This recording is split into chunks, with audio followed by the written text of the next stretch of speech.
Good morning all of you. मैं मंजू यादव आप सभी का VRB एजुकेशन के ऑनलाइन प्लेटफॉर्म पर हार्दिक स्वागत करती हूँ। हमारा चैप्टर चल रहा था मेटल एंड नॉन मेटल। इस चैप्टर में हमने इसका 70% से अधिक पार्ट क्लियर कर लिया था और आज इस चैप्टर की लास्ट क्लास होगी। इसके बाद हमारा यह चैप्टर कंप्लीट हो जाएगा। आज हम इस चैप्टर से बचे हुए क्वेश्चनों को कंप्लीट करेंगे। फर्स्ट क्वेश्चन है हमारा, हीरे का घनत्व कितना होता है। हमें हीरे की डेंसिटी बतानी है कि हीरे का घनत्व कितना होता है। फर्स्ट ऑप्शन है हमारा 3.5 ग्राम पर सेंटीमीटर क्यूब, सेकंड है 2.5 ग्राम पर सेंटीमीटर क्यूब और थर्ड ऑप्शन है 4.5 ग्राम पर सेंटीमीटर क्यूब और लास्ट ऑप्शन हमारा 6.5 ग्राम पर सेंटीमीटर क्यूब। ये इसकी क्यूब में है, सेंटीमीटर क्यूब। तो हीरे का घनत्व होता है 3.5 ग्राम पर सेंटीमीटर क्यूब। किसकी डेंसिटी होती है? डायमंड की।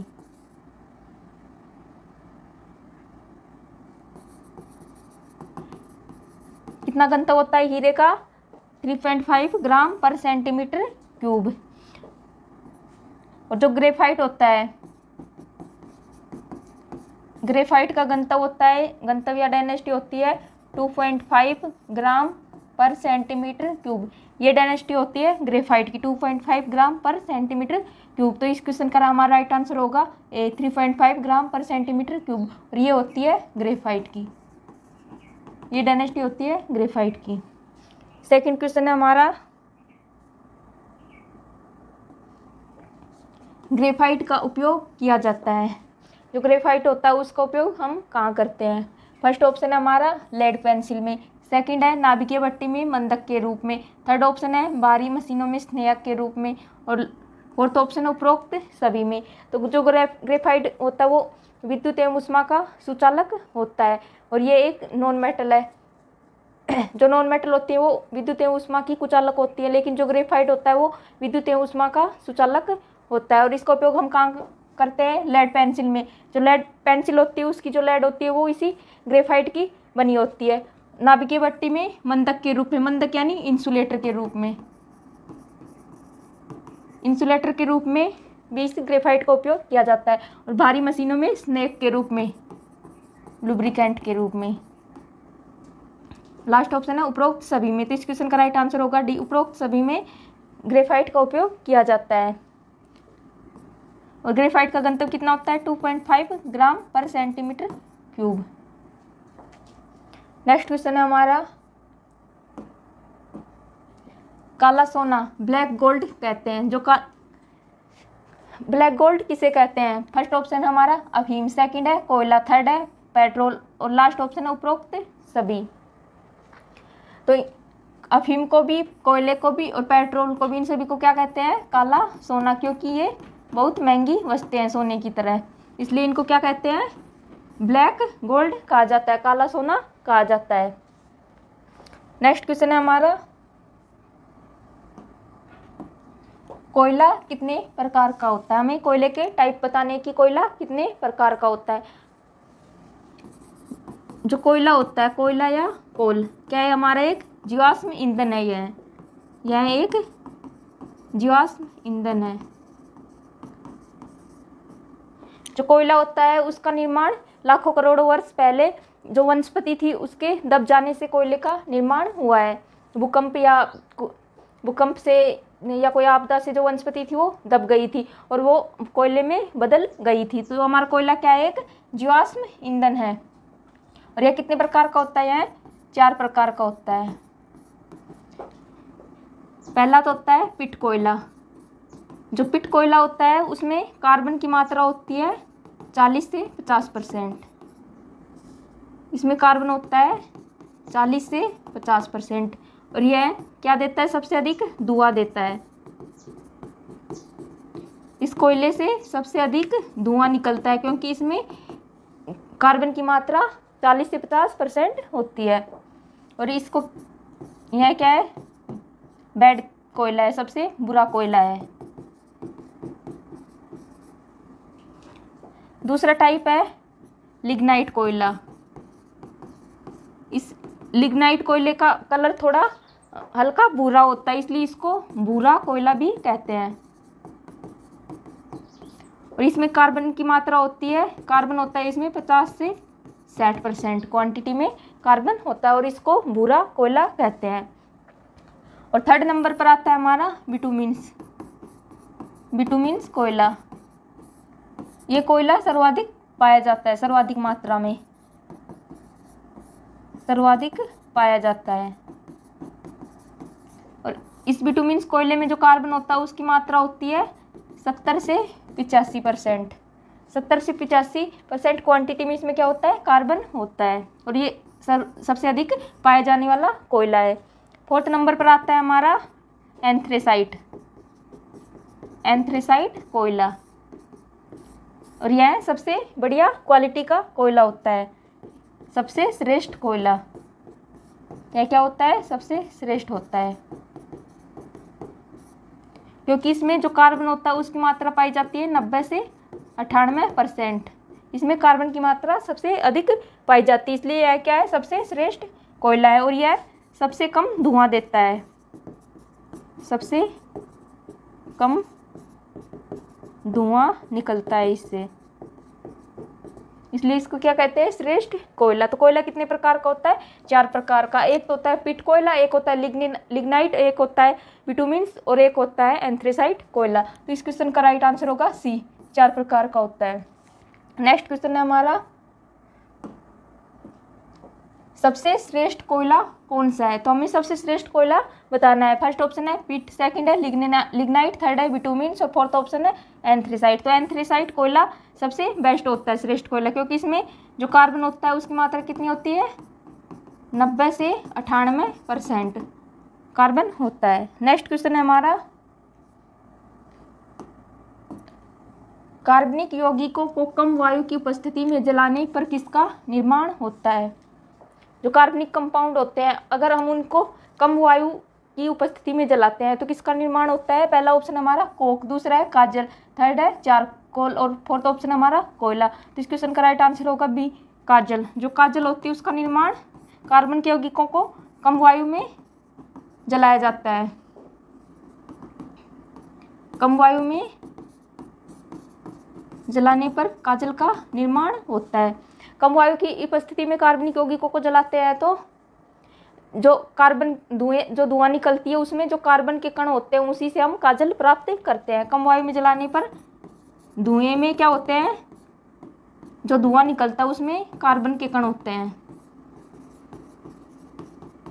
और इसी कार्बन के कण को जब इकट्ठा करते हैं, इकट्ठा करने पर क्या प्राप्त होती है, हमें काजल प्राप्त होती है। और काजल का उपयोग हम कहाँ करते हैं,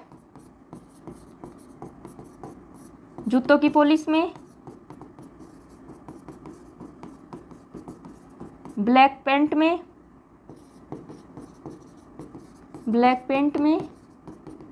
और प्रिंटिंग इंक में, प्रिंटिंग इंक में भी काजल का उपयोग करते हैं। और यह कब प्राप्त होती है, कार्बनिक यौगिकों को कम वायु की उपस्थिति में जलाने पर। और जो कोक होता है, कोक का निर्माण कब होता है, जो कोल होता है, कोल को वायु की अनुपस्थिति में जलाते हैं। जो काजल थी उसको तो कम वायु की उपस्थिति में जला रहे थे, और जो कोल है उसको वायु की अनुपस्थिति में, उसमें बिल्कुल भी हवा नहीं होनी चाहिए। वायु की अनुपस्थिति में जलाते हैं तो जलाने पर जो कोल होता है उसमें वाष्पशील तत्व होते हैं, वाष्पशील तत्व तो उड़ जाते हैं। जो वाष्पशील एलिमेंट होते हैं वो क्या होते हैं, उड़ जाते हैं, और बचा हुआ हमारा क्या होता है, कोक।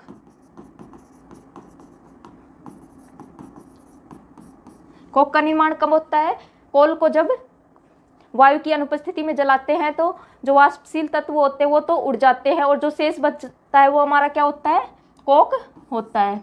और काजल का निर्माण कम वायु की उपस्थिति में जलाने पर। और काजल में कार्बन कितना होता है, काजल में कार्बन होता है 95%, और जो कोक होता है उसमें कार्बन होता है 85%। नेक्स्ट क्वेश्चन है हमारा, चीनी जिसे क्या कहते हैं शुगर में विरंजक के रूप में किसका प्रयोग करते हैं? विरंजक मतलब रंगहीन करना। फर्स्ट ऑप्शन है वुड चारकोल, सेकंड है एनिमल चारकोल, थर्ड है ए और बी दोनों, और फोर्थ ऑप्शन इनमें से कोई नहीं। जो कोयला होता है, कोक होता है, काजल और चारकोल ये क्या है? कार्बन के एक्रिस्टलीय अपरूप होते हैं क्योंकि इनकी कोई निश्चित संरचना नहीं होती है। तो हमारा क्वेश्चन था चीनी में विरंजक के रूप में किसका प्रयोग किया जाता है? तो हमारा आंसर होगा एनिमल चारकोल का, जंतु है चारकोल का। जो चारकोल होता है दो प्रकार का होता है, दो प्रकार का होता है। एक तो होता है वुड चारकोल, वुड चारकोल यानी लकड़ी का चारकोल। इसका निर्माण कब होता है? लकड़ी से। इसका निर्माण किसे होता है? लकड़ी से। और इसमें कार्बन कितना होता है? वुड चारकोल में कार्बन होता है इसमें 70%। और एक होता है एनिमल चारकोल। वुड चारकोल का निर्माण तो लकड़ी को जलाने से होता है, और एनिमल चारकोल का निर्माण जो जंतु होते हैं एनिमल्स, जंतुओं की हड्डियों को जलाने से, जंतुओं की हड्डियों को जलाने से इसका निर्माण होता है। और इसमें जो कार्बन होता है उसकी मात्रा होती है 10%। एनिमल चारकोल में जो कार्बन होता है वो 10% होता है, और वुड चारकोल में कार्बन 70% मात्रा में होता है। और इस एनिमल चारकोल का निर्माण जंतुओं की हड्डियों को जलाने से होता है। और एनिमल चारकोल का उपयोग, इसका उपयोग कहाँ करते हैं? विरंजक के रूप में, विरंजक के रूप में इसका उपयोग किया जाता है एनिमल चारकोल का। तो हमारा राइट आंसर होगा B, animal charcoal. Next question है हमारा जादुई गैस है, वह कौन सी गैस है जो जादुई गैस है? फर्स्ट ऑप्शन हमारा हीलियम, सेकंड है नियोन, थर्ड ऑप्शन है जीनोन, और फोर्थ ऑप्शन हमारा आर्गन। ये सभी क्या है? अक्रिय गैसें, अक्रिय या इनर्ट गैस या नोबल गैस। अक्रिय गैस कह दो या नोबल गैस कह दो या इनर्ट गैस। और इन्हें उत्कृष्ट गैस भी कहते हैं क्योंकि इनका अष्टक पूर्ण होता है, इनके बाह्य कोश में 2 या 8 इलेक्ट्रॉन होते हैं। तो जादुई गैस कौन सी हमारी? तो हमारा राइट आंसर होगा बी, नियोन। नियोन को क्या कहते हैं? जादुई गैस। जादुई गैस क्यों कहते हैं? क्योंकि यह रंगीन होती है। ये क्या होती है? रंगीन होती है। और इसका उपयोग कहाँ करते हैं? इसका उपयोग एडवर्टाइजमेंट बोर्ड यानी विज्ञापन बोर्ड में, जो एडवर्टाइजमेंट बोर्ड लगे होते हैं उसमें इस गैस का यूज किया जाता है, विज्ञापन बोर्ड में। और जो टीवी होता है उसकी ट्यूब में, टीवी की ट्यूब में नियोन गैस का उपयोग करते हैं, और एडवर्टाइजमेंट बोर्ड में नियोन का उपयोग किया जाता है, इसलिए इसको क्या कहते हैं? जादुई गैस कहते हैं। जो हीलियम है उसका उपयोग तो गुब्बारे में करते हैं, गुब्बारे में उपयोग। और जो आर्गन गैस होती है, आर्गन का उपयोग ट्यूबलाइट में करते हैं। ट्यूबलाइट में कौन सी गैस भरते हैं? आर्गन। और आर्गन के साथ किसका यूज किया जाता है? पारे का। और जो जीनोन होता है, जीनोन गैस को क्या कहते हैं? Stranger gas. इसको क्या कहते हैं? स्ट्रेंजर गैस कहते हैं क्योंकि यह सबसे अधिक कंपाउंड बनाती है, नोबल गैसों में सबसे अधिक कंपाउंड बनाती है, सबसे अधिक यौगिक बनाती है, सबसे अधिक यौगिक बनाती है। और यह सबसे अधिक क्या है? क्रियाशील है, सर्वाधिक क्रियाशील गैस है नोबल गैसेज में।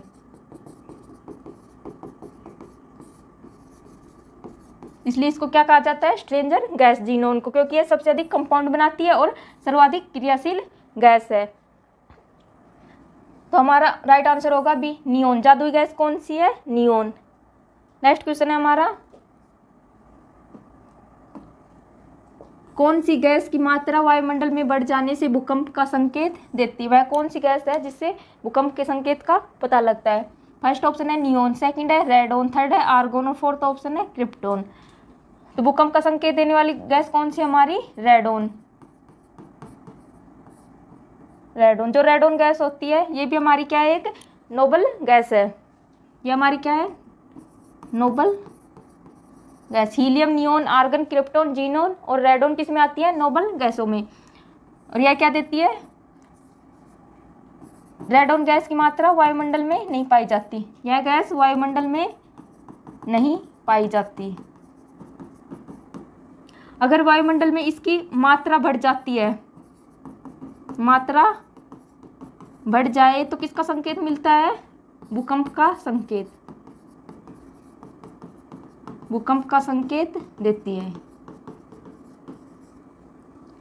भूकंप का संकेत देने वाली गैस कौन सी हमारी? रेडोन। नेक्स्ट क्वेश्चन है हमारा, किसका प्रयोग कंप्यूटर की इलेक्ट्रॉनिक चिप बनाने में किया जाता है?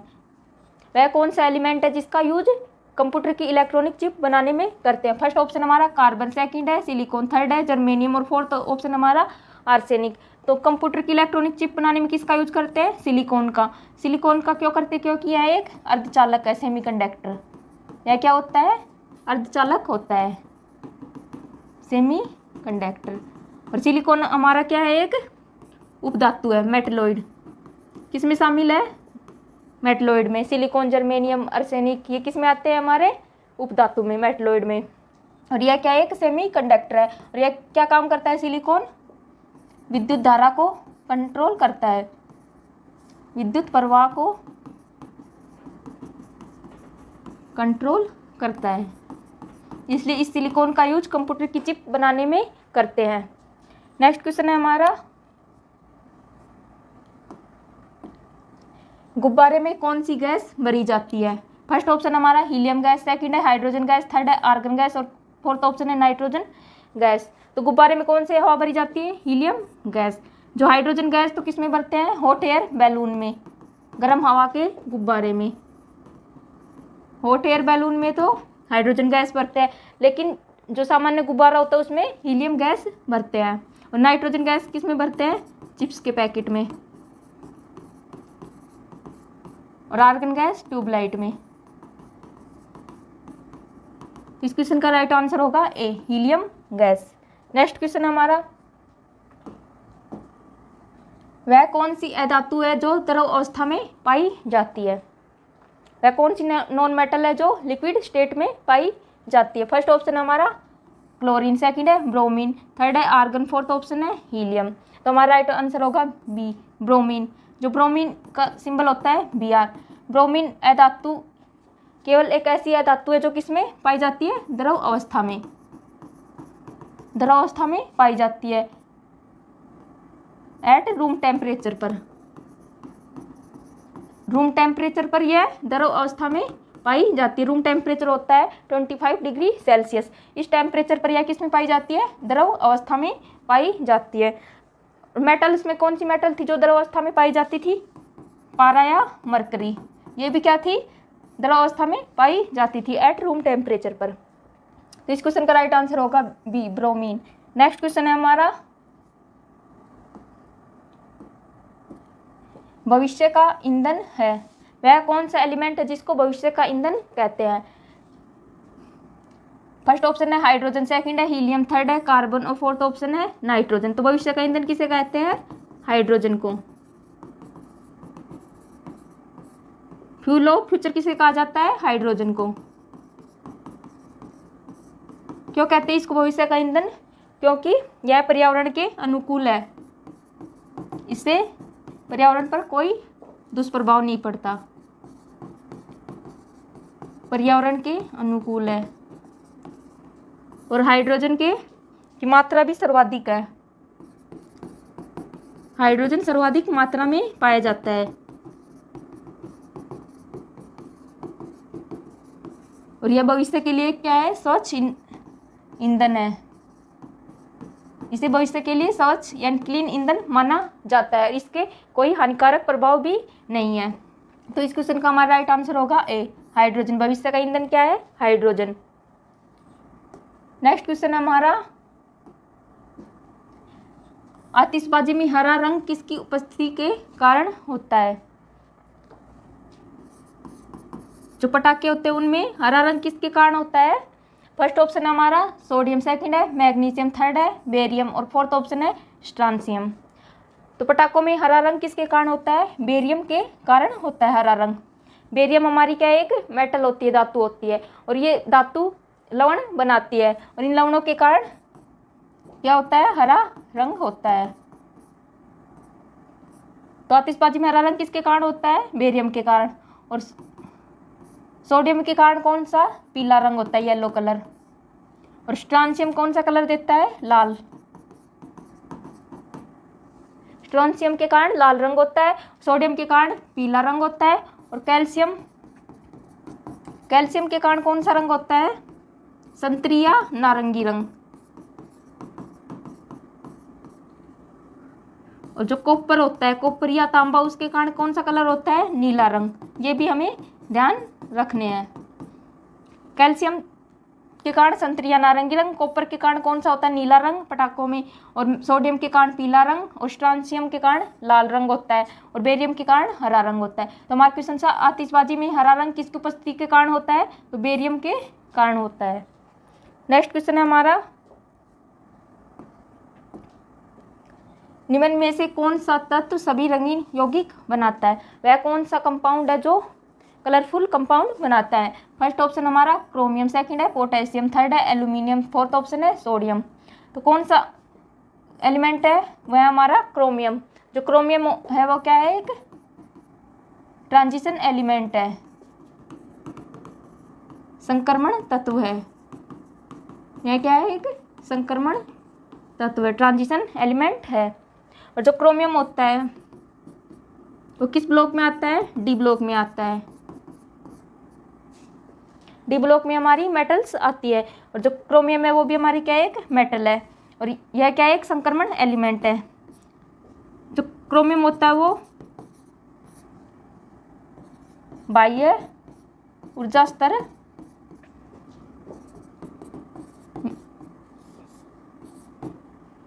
जो क्रोमियम का बाह्य ऊर्जा स्तर होता है में इलेक्ट्रॉन जो होते हैं वो उत्तेजित होते हैं, उत्तेजित होकर उच्च ऊर्जा स्तर यानी हाई एनर्जी लेवल में चले जाते हैं।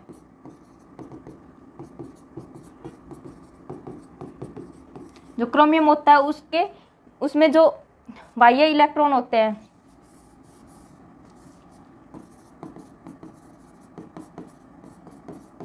जो क्रोमियम के आउटर सेल में जो इलेक्ट्रॉन होते हैं वो उत्तेजित होकर उच्च ऊर्जा स्तर में हाई एनर्जी लेवल में चले जाते हैं, हाई एनर्जी लेवल में चले जाते हैं। इसी कारण से जो क्रोमियम है वो सभी रंगीन यौगिक बनाता है। क्रोमियम क्या बनाता है? रंगीन कंपाउंड, रंगीन कंपाउंड बनाता है। जो डी ब्लॉक के एलिमेंट है वो लगभग सभी रंगीन कंपाउंड बनाते हैं क्योंकि ये ट्रांजिशन एलिमेंट है। नेक्स्ट क्वेश्चन है हमारा, शुष्क धुलाई जिसे क्या कहते हैं? ड्राई क्लीनिंग के काम आता है। ड्राई क्लीनिंग में कौन सा केमिकल काम में लेते हैं? फर्स्ट ऑप्शन है नाइट्रोबेंजीन, सेकंड है बेंजीन, थर्ड है मेथिल अल्कोहल, फोर्थ ऑप्शन है क्लोरोबेंजीन। तो ड्राई क्लीनिंग में क्या काम में लेते हैं? बेंजीन को। जो बेंजीन होता है C6H6, इसका फॉर्मूला होता है बेंजीन का। यह क्या एक स्ट्रॉन्ग केमिकल है, स्ट्रॉन्ग केमिकल है। और यह क्या होता है? एक कार्बनिक विलायक होता है। ये जो बेंजीन होता है वो हाइड्रोकार्बन से प्राप्त होता है, और यह क्या है? एक कार्बनिक विलायक है। और क्या होता है? यह स्ट्रॉन्ग होता है। और यह क्या काम करता है? कपड़ों से गंदगी और दाग धब्बों को दूर करता है। इसलिए इसका यूज ड्राई क्लीनिंग में करते हैं क्योंकि कपड़ों से गंदगी और दाग धब्बों को हटाता है। तो इस क्वेश्चन का हमारा राइट आंसर होगा बी, बेंजीन को ड्राई क्लीनिंग में काम लेते हैं। थर्ड क्वेश्चन है हमारा,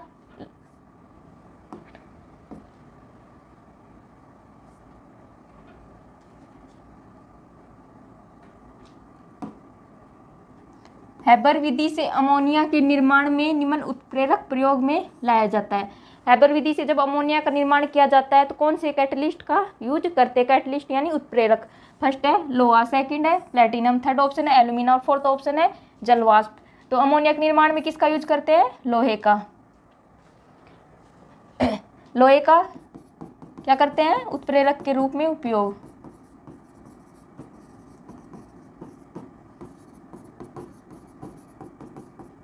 जो अमोनिया होता है उसका रासायनिक फॉर्मूला होता है NH3 और इसको क्या कहते हैं? क्षारीय वायु भी कहा जाता है। इस अमोनिया को क्षारीय वायु भी कहते हैं।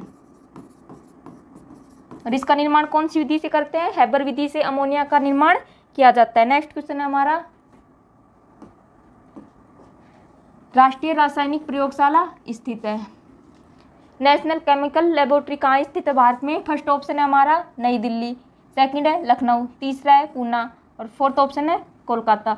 तो नेशनल केमिकल लेबोरेटरी कहाँ है? पुणे में, पुणे महाराष्ट्र में। इस क्वेश्चन का राइट आंसर होगा सी। नेक्स्ट क्वेश्चन है हमारा, फ्रियोन का रासायनिक नाम है। फ्रियोन एक गैस होती है, हमें इसका केमिकल नेम बताना है। फर्स्ट ऑप्शन है क्लोरोफ्लोरोकार्बन, सेकंड है ट्राइक्लोरोमेथेन, थर्ड है क्लोरीन और फोर्थ ऑप्शन है DDT। तो फ्रियोन का रासायनिक नाम क्या है? Chlorofluorocarbon, CFC, chlorofluorocarbon. क्या कहते हैं इसको? क्लोरोफ्लोरोकार्बन, शॉर्टकट में इसको CFC।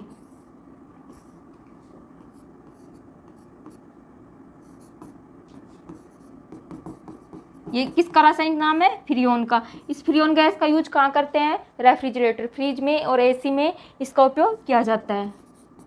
फ्रिज में और AC में उपयोग। फ्रियोन गैस का उपयोग कहाँ करते हैं? फ्रिज में और AC में उपयोग किया जाता है। जो CFC होती है क्लोरोफ्लोरोकार्बन में जो क्लोरीन होती है, वो क्या करती है? ओजोन परत को नष्ट करती है। ओजोन परत को यह क्या करती है? नुकसान पहुंचाती है, जो क्लोरीन गैस होती है वो। तुम्हारा क्वेश्चन था फ्रियोन का रासायनिक नाम क्या है? क्लोरोफ्लोरोकार्बन। नेक्स्ट क्वेश्चन है हमारा, निम्न में से कौन सा सबसे स्थायी तत्व है? वह कौन सा एलिमेंट है जो सबसे स्टेबल है? फर्स्ट ऑप्शन है हाइड्रोजन, सेकंड है सीसा, थर्ड है लोहा और फोर्थ ऑप्शन है यूरेनियम। तो हमारा सबसे स्थायी तत्व कौन सा है? सीसा।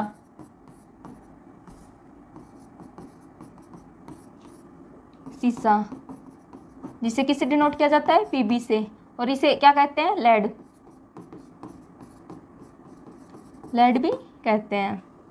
और इसका एटॉमिक नंबर तो होता है 82 और मास नंबर होता है 208। 208 इसका द्रव्यमान संख्या होती है, जो क्या है? इसका एटॉमिक नंबर अधिक होने के कारण इसको स्थायी तत्व माना जाता है। एटॉमिक नंबर अधिक होता है। और इसका मास नंबर होता है 208, इसलिए इसका नाभिक क्या होता है? स्थायी होता है। नाभिक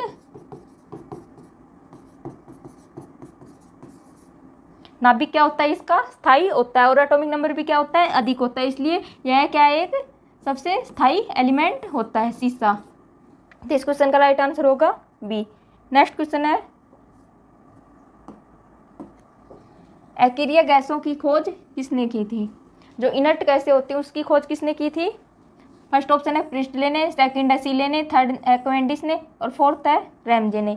तो एक्रिय गैसों की खोज किसने की थी? रैमजे ने। किसकी खोज की थी? इनर्ट गैसों की, इनर्ट गैसेज की खोज की थी। जो कैवेंडिश था उसने किसकी खोज की थी? हाइड्रोजन की। हाइड्रोजन की खोज किसने की थी? हेनरी कैवेंडिश ने। और सीले ने किसकी खोज की थी? ऑक्सीजन की। ऑक्सीजन की खोज किसने की थी? कार्ल विलियम सीले ने। और एक्रिय गैसों की खोज किसने की थी? रैमजे ने। नेक्स्ट क्वेश्चन है, कौन सी गैस चांदी की सतह को काला कर देती है? वह कौन सी गैस है जो चांदी को काला करती है? फर्स्ट है ऑप्शन है ओजोन O3, सेकंड है कार्बन डाइऑक्साइड, थर्ड ऑप्शन है ऑक्सीजन और फोर्थ ऑप्शन है हाइड्रोजन। कौन सी गैस चांदी की सतह को काला करती है? Ozone gas. जो ओजोन गैस होती है वो सिल्वर से, जो चांदी या सिल्वर होता है उससे अभिक्रिया करके, चांदी से रिएक्शन करके क्या बनाती है? Silver sulphide. सिल्वर सल्फाइड का निर्माण करती है, Ag2S। सिल्वर सल्फाइड का निर्माण करती है ओजोन चांदी से रिएक्शन करके, और जो चांदी होती है वो काली पड़ जाती है, चांदी काली हो जाती है। इस सिल्वर सल्फाइड के कारण चांदी का रंग काला हो जाता है। तो हमारा राइट आंसर होगा ओजोन गैस। नेक्स्ट क्वेश्चन है, आतिशबाजी में लाल रंग किस मूलक के कारण होता है? जो पटाखों में लाल रंग किस मूलक के कारण होता है? फर्स्ट ऑप्शन है बेरियम, सेकंड है स्ट्रांसियम, थर्ड है सोडियम, फोर्थ ऑप्शन है पोटेशियम। तो लाल रंग किसके कारण होता है? स्ट्रांसियम के कारण। बेरियम के कारण हरा रंग, और स्ट्रांसियम के कारण कौन सा रंग होता है पटाखों में? लाल रंग। और सोडियम के कारण पीला रंग होता है, और कैल्शियम के कारण संतरी या नारंगी रंग, और कॉपर के कारण नीला रंग होता है। तो इस क्वेश्चन का राइट आंसर होगा बी, स्ट्रांसियम। नेक्स्ट क्वेश्चन है, सबसे शुद्ध जल है, हमें जल की शुद्धतम अवस्था बतानी है। फर्स्ट ऑप्शन है समुद्र का, सेकंड है वर्षा का, थर्ड है नदी का, और फोर्थ ऑप्शन है कुएं का। तो सबसे शुद्ध जल किसे माना जाता है? वर्षा के जल को।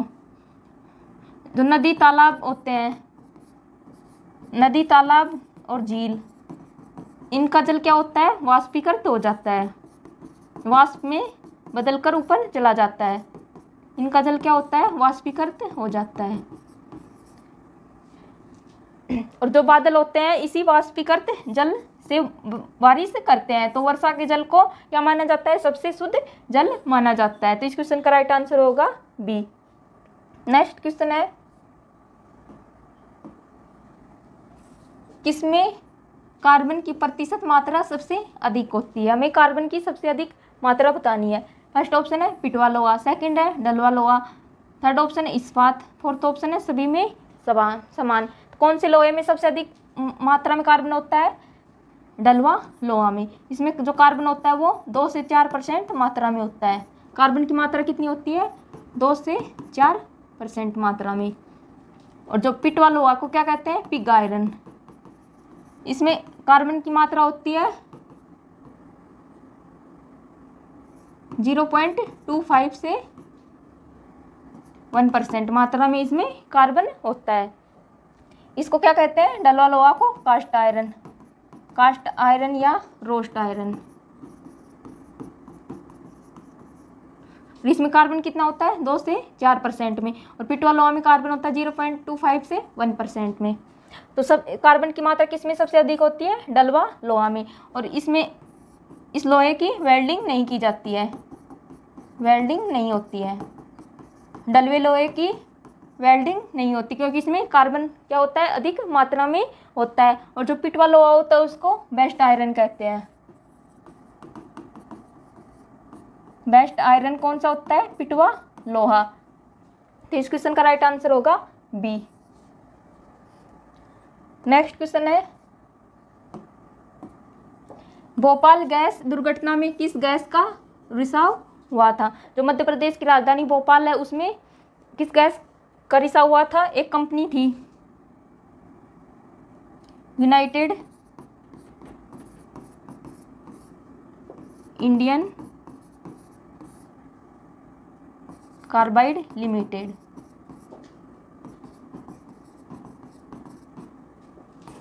UICL नाम की एक कंपनी थी, यूनाइटेड इंडियन कार्बाइड लिमिटेड। इस कंपनी में किस गैस का रिसाव हुआ था?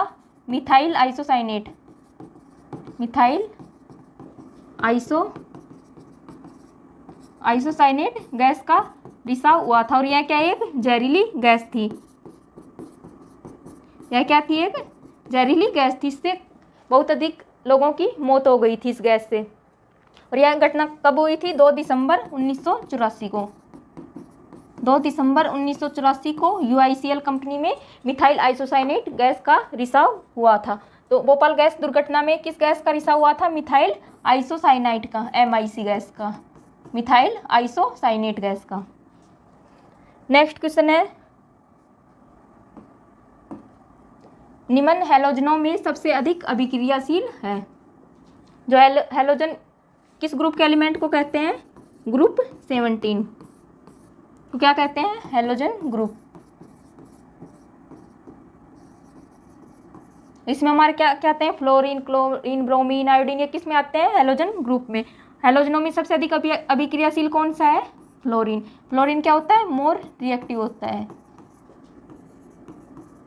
सबसे अधिक अभिक्रियाशील होता है, क्योंकि इसका क्या होता है? साइज छोटा होता है। साइज इसका फ्लोरीन का छोटा होता है, साइज छोटा है तो इसका इलेक्ट्रोनेगेटिविटी भी अधिक होती है। इलेक्ट्रोनेगेटिविटी, विद्युत ऋणात्मकता भी क्या होती है? हाई होती है। इसलिए जो फ्लोरीन क्या होता है? सबसे अधिक अभिक्रियाशील होता है, मोर रिएक्टिव। नेक्स्ट क्वेश्चन है, पानी का भारीपन किस विलय के कारण होता है? फर्स्ट ऑप्शन है सोडियम, सेकंड है कैल्शियम, थर्ड है पोटेशियम और फोर्थ ऑप्शन है नाइट्रोजन। तो पानी का भारीपन किसके कारण होता है? कैल्शियम। जो वाटर होता है उसमें क्या होते हैं? कैल्शियम और मैग्नीशियम के क्या होते हैं? लवण होते हैं। कैल्शियम और मैग्नीशियम के लवण, कैल्शियम और मैग्नीशियम के लवण होते हैं, तो जो जल होता है वो क्या होता है? स्थायी जल होता है। और कैल्शियम और मैग्नीशियम के कार्बोनेट के कारण, कैल्शियम और मैग्नीशियम जो कार्बोनेट बनाते हैं उनके कारण जल क्या होता है? हार्ड होता है। वाटर के कारण वाटर हार्ड होता है। तो जल का भारीपन किसके कारण होता है? कैल्शियम के कारण होता है। नेक्स्ट क्वेश्चन है,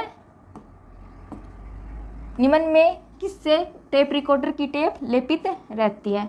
जो टेप रिकॉर्डर होता है जो ऑडियो को रिकॉर्ड करता है, उसकी टेप किससे लेपित रहती है? फर्स्ट ऑप्शन है नीला थोथा, सेकंड है जिंक ऑक्साइड, तीसरा है पारा और फोर्थ ऑप्शन है फेरोमैग्नेटिक चूर्ण। तो टेप रिकॉर्डर की टेप किससे लेपित रहती है? फेरोमैग्नेटिक चूर्ण से। और यह क्या होता है? आयरन या लोहे का चूर्ण होता है, जिसे क्या कहते हैं? फेरोमैग्नेटिक चूर्ण। और टेप रिकॉर्डर इसी से लेपित रहती है, टेप रिकॉर्डर की टेप। और यह क्या करता है? टेप रिकॉर्डर ध्वनि को रिकॉर्ड करता है।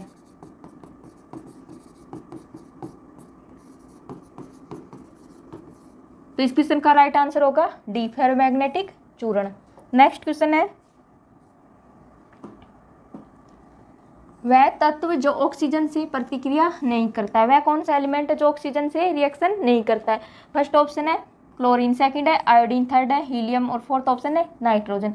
जो आयोडीन होता है वो ऑक्सीजन से रिएक्शन नहीं करता, ऑक्सीजन से रिएक्शन नहीं करता। आयोडीन क्या है? एक साल्ट है, नमक होता है।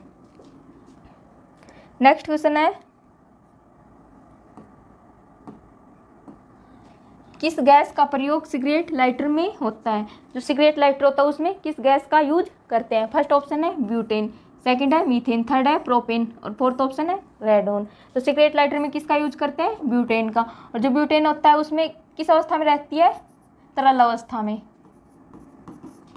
ब्यूटेन किस अवस्था में भरी जाती है? सिगरेट लाइटर में लिक्विड स्टेट में इसको भरते हैं। एलपीजी का यूज क्यों नहीं करते सिगरेट लाइटर में? क्योंकि एलपीजी को भरते समय दाब बढ़ जाता है, भरते समय जो प्रेशर होता है वो बढ़ जाता है और जो लाइटर होता है वो फट सकता है। भरते समय दाब बढ़ जाता है और लाइटर फट सकता है, इसलिए सिगरेट लाइटर में एलपीजी यूज नहीं की जाती। उसमें क्या करते हैं? ब्यूटेन गैस का यूज करते हैं सिगरेट लाइटर में। और किस स्टेट में होती है? वो लिक्विड स्टेट में होती है। नेक्स्ट क्वेश्चन है, गोबर गैस संयंत्र का आविष्कार किसने किया था? फर्स्ट ऑप्शन है सीवी देसाई ने, सेकंड है सीवी पास्कल ने, थर्ड है रॉबर्ट विलियम ने, फोर्थ ऑप्शन है गीगर ने। तो गोबर गैस संयंत्र का आविष्कार किसने किया था? सीवी देसाई ने गोबर गैस संयंत्र का आविष्कार किया था। इसमें क्या होता है? बायोगैस बनाई जाती है, बायोगैस या गोबर गैस।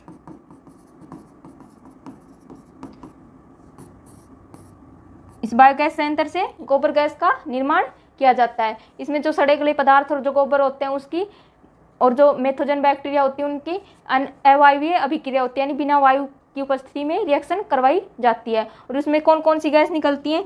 एक तो मीथेन निकलती है, एक CO2 गैस निकलती है और एक डाईहाइड्रोजन सल्फाइड। जो डाईहाइड्रोजन सल्फाइड होती है वो जहरीली गैस होती है। ये इस गोबर गैस संयंत्र से 3 गैसें निकलती है, मीथेन, कार्बन डाइऑक्साइड और डाईहाइड्रोजन सल्फाइड। तो हमारा क्वेश्चन था गोबर गैस संयंत्र का आविष्कार किसने किया? CV देसाई ने इसका आविष्कार किया था। आज हमारा यह मेटल एंड नॉन मेटल वाला चैप्टर कंप्लीट हो गया है। इस चैप्टर से हमारे जो भी क्वेश्चन बन रहे थे वो हमने कंप्लीट कर लिए हैं। नेक्स्ट क्लास जो होगी उसमें हम नेक्स्ट चैप्टर जो हमने किया था उसी से रिलेटेड क्वेश्चन करेंगे। आई होप कि आपको ये चैप्टर अच्छी तरह से समझ में आया होगा और आने वाले एग्जाम में इससे बहुत सारे क्वेश्चन भी पूछे जाएंगे। आज के लिए इतना ही, धन्यवाद।